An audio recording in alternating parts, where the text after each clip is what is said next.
Olá, eu sou a professora Joyciele. Sou formada em História, especialista em Didática e Metodologia do Ensino Superior e mestre em Ciências Humanas, com ênfase em Educação. Trabalharei com vocês a disciplina Psicologia e Relacionamento Interpessoal.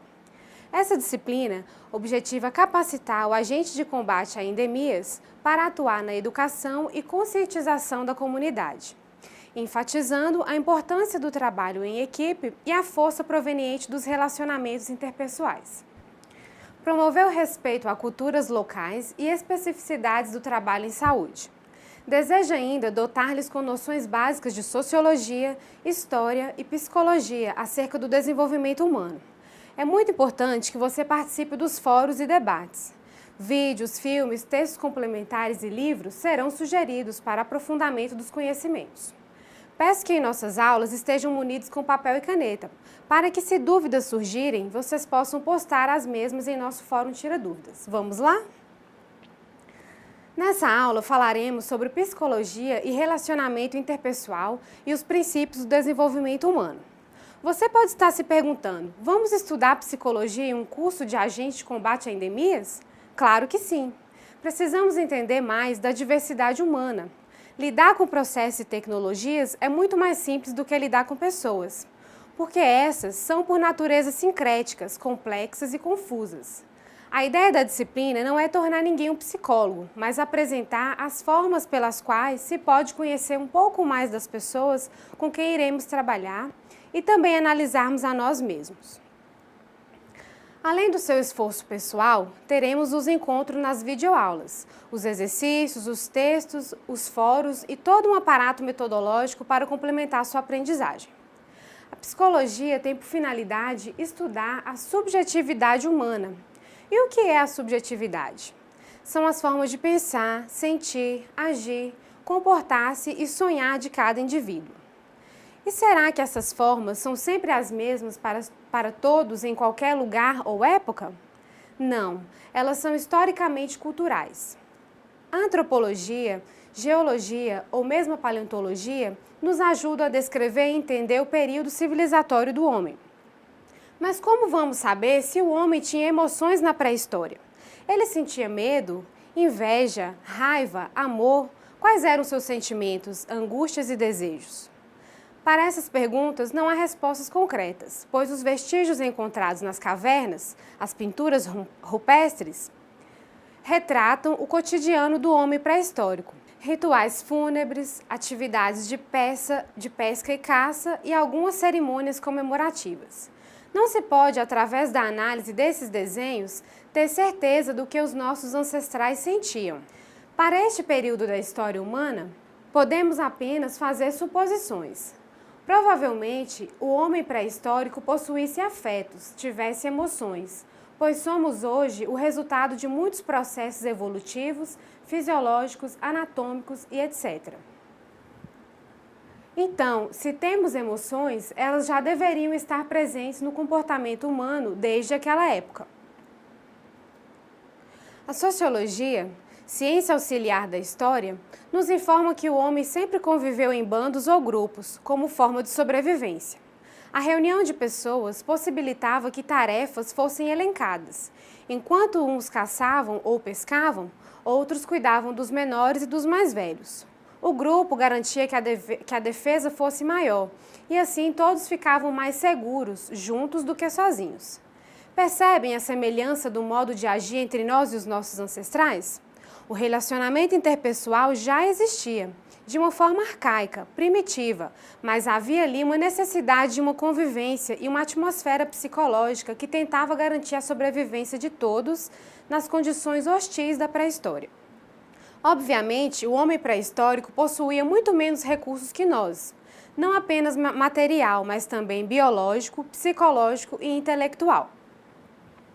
Para melhor compreensão da história, os historiadores a dividem em períodos.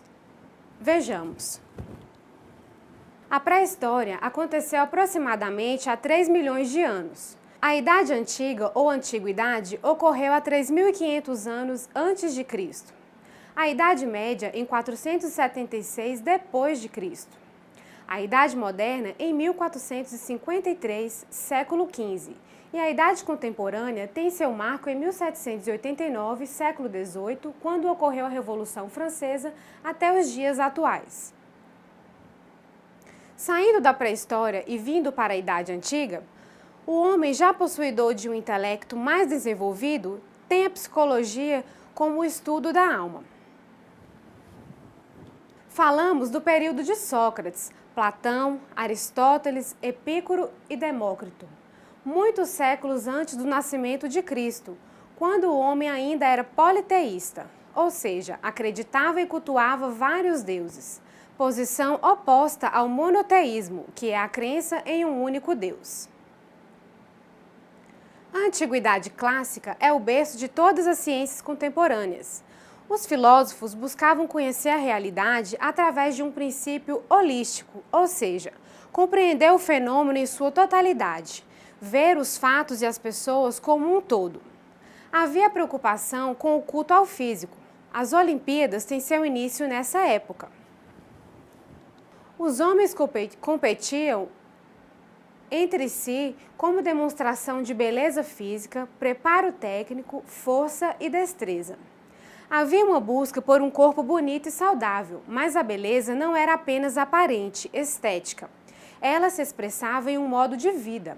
Na Grécia, por exemplo, berço das Olimpíadas, o grego belo era aquele que praticava exercícios físicos, aprendia música, discutia política e tinha gosto pelo conhecimento e pela arte. Sócrates proferiu a célebre frase: "Homem, conhece-te a ti mesmo", sinalizando que a investigação para o conhecimento humano precisa abordar as questões da mente e não somente do corpo. Notam como o biológico, o psicológico e o relacionamento interpessoal se entrelaçam ao longo da história da humanidade? Conhecer a si mesmo é o que chamaríamos hoje de autoanálise. Diante de um perigo, qual seria sua reação? Choraria? Gritaria? Correria? Teria medo? Seria corajoso e enfrentaria o problema? Seria ético? Vejam só quantos questionamentos podemos fazer. Os filósofos naquela época buscavam descobrir estes porquês humanos. Sendo assim, a psicologia nesse período buscava estudar a alma humana na busca do conhecimento do eu interior ou da psique. Para os antigos, através de um sopro divino, psique, o princípio ativo da vida se manifestava. Na medida em que o homem crescesse e se relacionasse com outros da sua espécie, ele se constituiria como homem, formaria seu caráter, temperamento, ética, valores, cultura, preconceitos, ambições, entre outros. Exatamente como nos dias de hoje. Nós nascemos rodeados por outras pessoas e com essas pessoas aprendemos coisas e formaremos nossa personalidade e nosso caráter. A família é o primeiro contato social dos seres humanos. Esta é uma visão psicossocial, ou seja, que envolve conjuntamente aspectos psicológicos e sociais sobre a formação do ser, onde é de vital importância que o semelhante adulto auxilie o mais novo membro social nos processos de aprendizagem emocional e racional, e assim construa sua personalidade e inteligência. Sabe-se, depois de Mendel, pai da genética, que o ser humano é essencialmente uma formação biopsicossocial, ou seja, apresenta características genéticas, bio, de personalidade, psico, e precisa do contexto social para se estruturar como espécie humana. Ao nascer, a pessoa tem guardada a carga hereditária, cor dos olhos, tipo de cabelo, altura, peso, tudo está previamente marcado através dos genes, dos ancestrais. Entretanto, a forma de se comportar ou sentir não é determinada pelos genes. Na Idade Média, do século V ao XIV d.C., período civilizatório posterior à Antiguidade, como vimos na linha de periodização da história, as ideias ligadas à psicologia apresentam uma mudança bem radical. Ela deixa de ser o estudo da alma na busca do autoconhecimento e passa a ser o estudo da alma na busca da fé ou da religiosidade.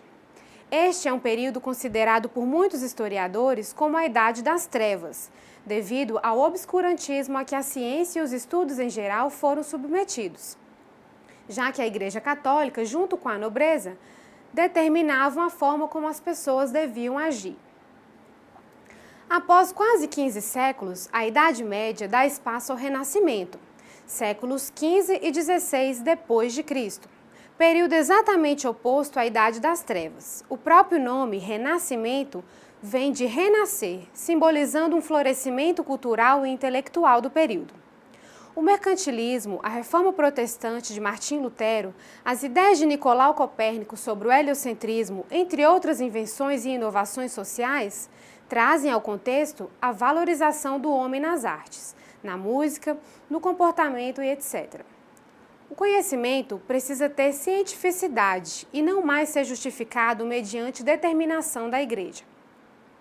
Na modernidade, séculos 17 e 18 depois de Cristo, as ciências se desvinculam totalmente da religião e os cientistas podem agora buscar a origem, as causas, enfim, a compreensão da realidade.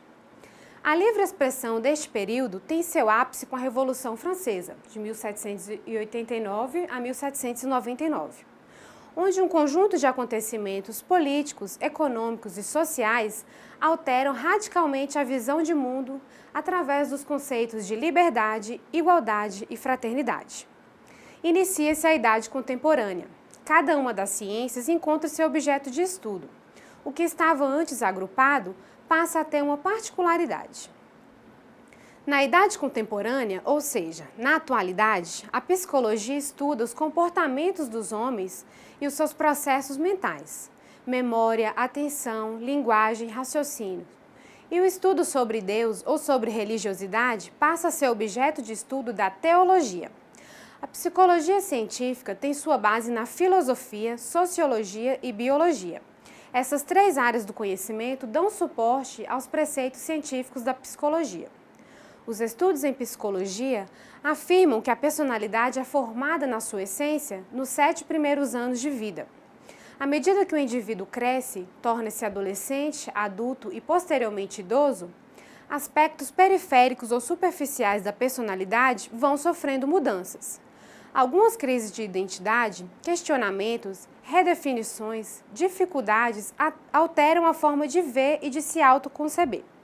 Não é possível imaginar que ao longo de toda uma vida, as ideias que compõem a mente e comportamento de um menino de 10 anos permaneçam, perdurem exatamente as mesmas até quando ele estiver com 40 anos ou mais.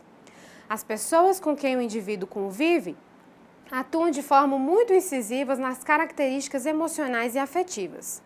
Outro fator são os genes herdados dos pais e avós que caracterizam o fenótipo, ou seja, o tipo físico que a pessoa apresenta. Alto ou baixo, gordo ou magro, cabelos crespos ou lisos, olhos claros ou escuros. Não há como caracterizar a personalidade das pessoas em boas ou ruins, fortes ou fracas. O que existe é a personalidade em si, a subjetividade do indivíduo. O julgamento de valor sobre a personalidade alheia é próprio de cada um e comumente está carregado de estigmas ou favoritismos. O psicólogo analítico Carl Gustav Jung, além das inúmeras pesquisas sobre arquétipos, sonhos e símbolos, desenvolveu estudos na busca da exploração do inconsciente humano e determinou os tipos psicológicos, isso é, características em termos gerais, mas que traduzem uma diferenciação entre os comportamentos e forma de pensar das pessoas. Há 2 grandes grupos. Os extrovertidos, formados por pessoas que apresentam confiança e partem ao encontro ou busca de seus ideais e da resolução de problemas. E os introvertidos, pessoas que hesitam, adiam ou mesmo recuam, pois não se sentem confiantes para partir ao embate sozinhas. Não há aqui julgamento de valor ou uma personalidade melhor que a outra. Há apenas 2 formas distintas de enfrentamento interpessoal. Jung ainda estabelece subgrupos presentes tanto para as características introvertidas quanto para as extrovertidas. Sensação, pensamento, sentimento, intuição e percepção do ambiente externo por intermédio do inconsciente. Sua teoria finaliza com o cruzamento ou combinação dos dois grandes grupos com os subgrupos, resultando em 8 tipos psicológicos. Desta forma, fica mais fácil compreender por que as relações interpessoais para alguns é algo extremamente complexo e tenebroso, motivo de sudorese excessiva, calafrios e vertigens, quando necessário iniciar um bate-papo ou fazer uma apresentação na frente dos colegas, da classe ou na sala de reuniões da chefia. Isto provavelmente advenha das características presentes em indivíduos do tipo pensamento introvertido. Para outros, algo muito tranquilo, pois comunicação e extroversão não trazem maiores desconfortos. Mas afinal, o que é o relacionamento interpessoal? Eu, vocês e as demais pessoas do nosso convívio compõem o relacionamento interpessoal, que é uma relação entre 2 ou mais pessoas. Esse tipo de relacionamento é marcado pelo contexto onde ele está inserido, podendo ser um contexto familiar, de trabalho, escolar ou de comunidade. Certamente alguém já te disse em algum momento da vida: tenha paciência, releve esse acontecimento. Relevar significa absolver, ou seja, perdoar, desculpar, e para tanto é preciso controle emocional, que é a habilidade de lidar com os próprios sentimentos, adaptando-os conforme a situação e expressando-os de maneira saudável para si e para o grupo no qual está inserido. Uma pessoa que é tomada pelas emoções, agindo de modo impulsivo, geralmente envolve-se em relacionamentos conflituosos, perde oportunidades de trabalho, arrepende-se de suas atitudes, gerando tumulto em sua vida e na dos próximos. Por outro lado, um sujeito que reprime suas emoções não necessariamente está utilizando só a razão para resolver suas questões. A falta de manifestação das emoções e dos pensamentos provoca dificuldades na comunicação com outras pessoas, decisões e atitudes pouco efetivas, dificuldades nos relacionamentos pessoais e sociais e, principalmente, a possibilidade de somatização da carga emotiva. Relacionar-se bem com os outros não é tão fácil, afinal, cada um de nós é de um jeito. E apesar de ser impossível agradar a todos sempre, você precisa pelo menos tornar o convívio com todos agradável a maior parte do tempo, até porque ninguém consegue viver sozinho. O processo de interação humana encontra-se presente nas organizações, e a forma como se dão as interações influencia os resultados de todo e qualquer trabalho, dentro e fora de empresas. As pessoas não funcionam como máquinas e muitas vezes o comportamento é diferente do que se espera. Chamamos de socioemocional as sensações e sentimentos que são geradas pela convivência. Se esses sentimentos são positivos, o nível da tarefa é facilitado, gerando uma produtividade satisfatória. Se, ao contrário, o clima emocional não é satisfatório, a tarefa passa a sofrer os efeitos, que muitas vezes se manifestam como interações de desagrado, antipatia, aversão e outras sensações negativas. A interação socioemocional pode favorecer o resultado do trabalho e as relações interpessoais. Se os processos são construtivos, a colaboração e o afeto predominam, possibilitam a coesão do grupo. Caso contrário, o grupo passa a ter conflitos internos. O que se observa é que para trabalhar bem e em grupo, as pessoas precisam possuir não apenas competências técnicas para realizar suas funções, mas também competências emocionais. Vemos que a realização do eu é fundamental na interação com os outros. A forma como eu me vejo, minhas motivações, ideologias influem em cada interação pessoal. A harmonia consigo mesmo, a autoaceitação e valorização, o bem-estar físico e mental proporcionam um equilíbrio na relação com o outro. Muitas vezes, as dificuldades que surgem na relação eu-outro são causadas pelo não equilíbrio da relação eu-eu. Portanto, é fundamental o meu equilíbrio para que eu possa estar bem com os outros. A qualidade de vida no trabalho não decorre apenas de bons salários, de planos, de benefícios, mas o tratamento humano que valoriza a gentileza, a possibilidade de expressar os pontos de vista divergentes, do respeito, do relacionamento sincero. No trabalho, os indivíduos apresentam sua maneira pessoal de lidar com sentimentos e emoções, e essa maneira própria entra em contato com outros indivíduos que também possuem sua maneira própria. Bem, até aqui nós fizemos um passeio pela história, conceituando psicologia através das diversas abordagens em cada período da história humana. Caracterizamos a concepção dessa ciência na atualidade e o reflexo de seus estudos nas diferentes áreas de atuação humana. Evidenciamos a importância da formação psicossocial como característica de personalidade dos indivíduos. Discutimos relacionamento interpessoal. Aprendemos o conceito de personalidade e a classificação dos tipos psicológicos segundo a teoria junguiana. Apresentamos as diferentes formas do indivíduo se expressar, a personalidade nas relações com outras pessoas. Agora que você compreendeu bem o papel da psicologia no cotidiano e sua influência no relacionamento interpessoal, vamos falar sobre as relações humanas, RH. A Revolução Industrial teve início no século XVIII na Inglaterra e depois se espalhou pelos outros países da Europa e América. A manufatura, ou seja, o trabalho que antes era feito à mão, de forma artesanal, agora se torna maquinofatura, trabalho mecanizado visando transformar a matéria-prima em produtos comercializáveis, utilizando para isso força humana, máquinas e energia. O trabalho se tornava algo contínuo, repetitivo, mecanizado. Por exemplo, se a função era bater um prego em um determinado local do produto, era só isso que se fazia o dia inteiro, na mesma velocidade e ritmo. Muitos não sabiam nem qual era o produto final e essa função muitas vezes não correspondia ao valor do que ele era capaz de produzir.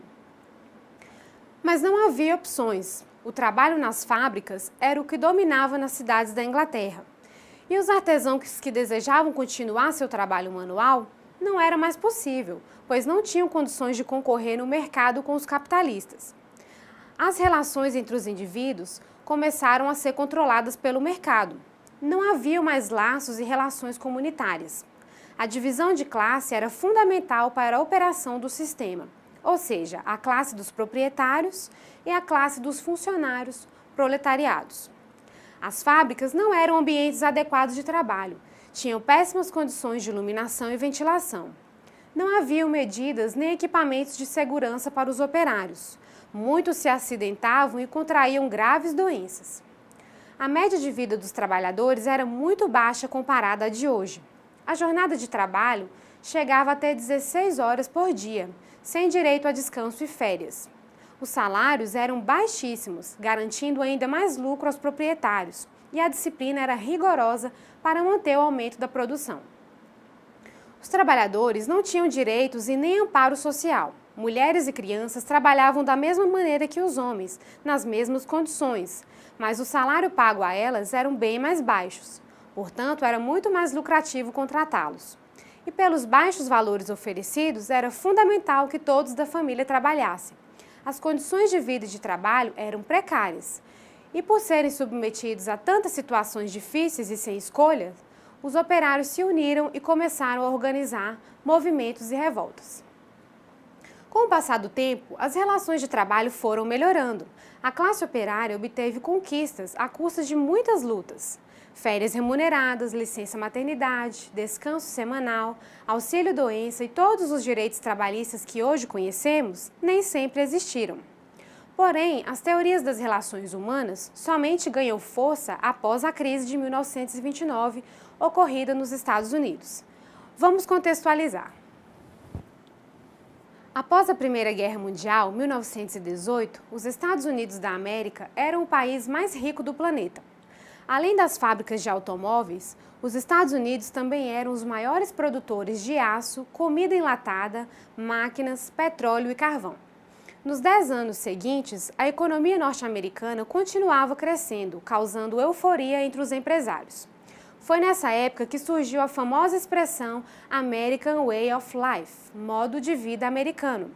O mundo invejava o estilo de vida dos norte-americanos. A década de 20 ficou conhecida como os loucos anos 20.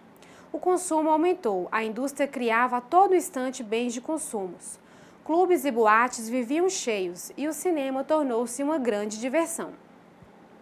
De 1920 até 1929, os americanos, iludidos com essa prosperidade aparente, compraram várias ações em diversas empresas, até que no dia 24 de outubro de 1929 começou a pior crise econômica da história do capitalismo, ocasionada por vários fatores como superprodução agrícola, diminuição do consumo e o livre mercado.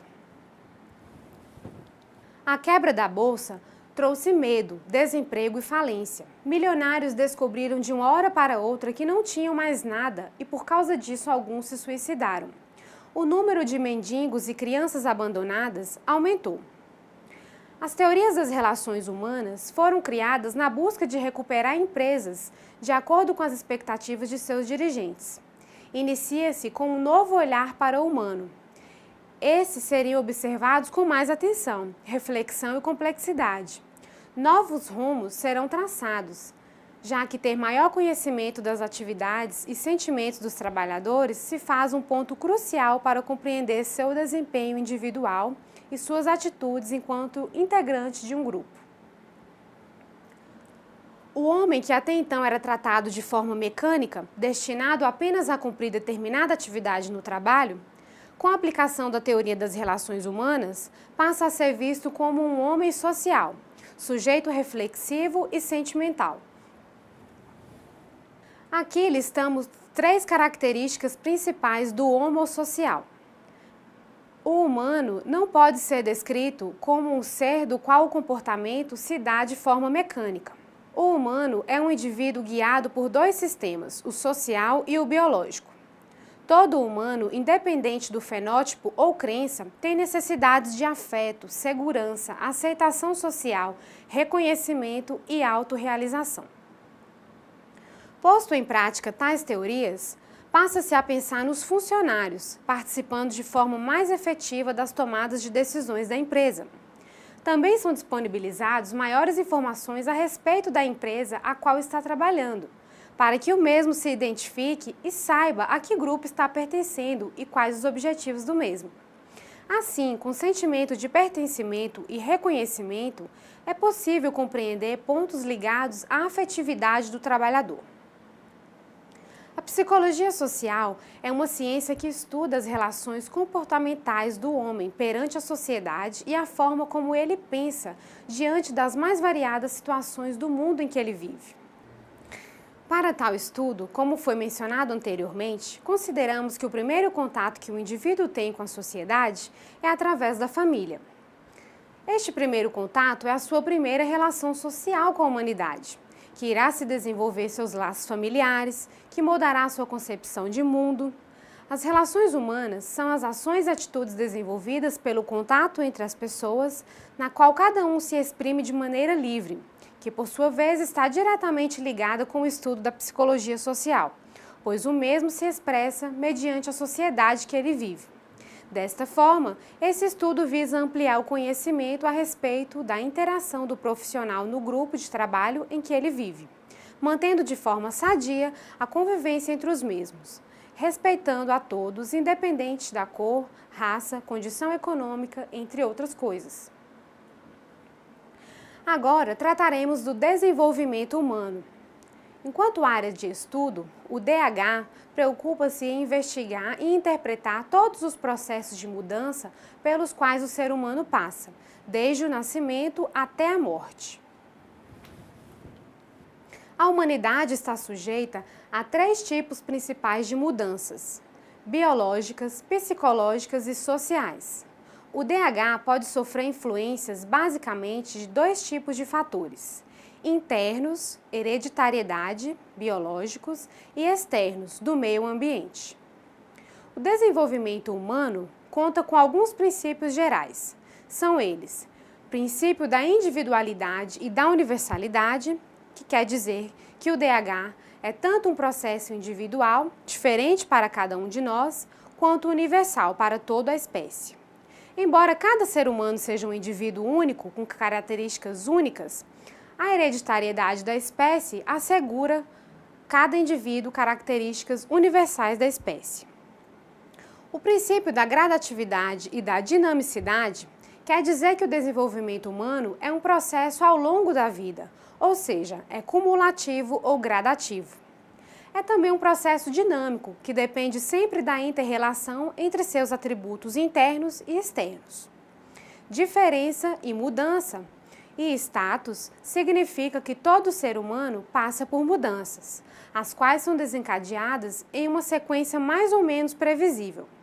O fenômeno status explica as diferenças de indivíduo para indivíduo, em um mesmo processo de mudança. O status é um indicador das diferenças individuais, enquanto que a mudança é um indicador da espécie. Estabilidade e períodos críticos. O desenvolvimento humano passa por períodos de estabilidade e outros mais críticos. Os primeiros anos de vida são um período crítico ou sensível, estabelecendo muitas das trajetórias do posterior desenvolvimento do indivíduo. Sabe-se que a experiência inicial é altamente formativa. Algumas influências pré-natais são permanentes. Alguns efeitos do empobrecimento cognitivo inicial, de má nutrição ou de abusos, podem ser permanentes. Pode-se afirmar, de maneira generalizada e com uma certa segurança, que o período pré-natal e a primeira infância são os períodos críticos do desenvolvimento humano, pois são muito mais afetados pelas experiências iniciais do que pelas posteriores. O aspecto do desenvolvimento afeta e filtra todas as experiências posteriores. Também é importante afirmar que não importa somente o tempo real, a idade ou estágio em que um acontecimento afeta a pessoa, mas a interpretação que a pessoa faz desse acontecimento. O processo de desenvolvimento é constituído por uma série de períodos alternados de rápido crescimento e acompanhados por desequilíbrios e períodos de relativa calma ou consolidação. As mudanças ocorrem o tempo todo, do nascimento até a morte.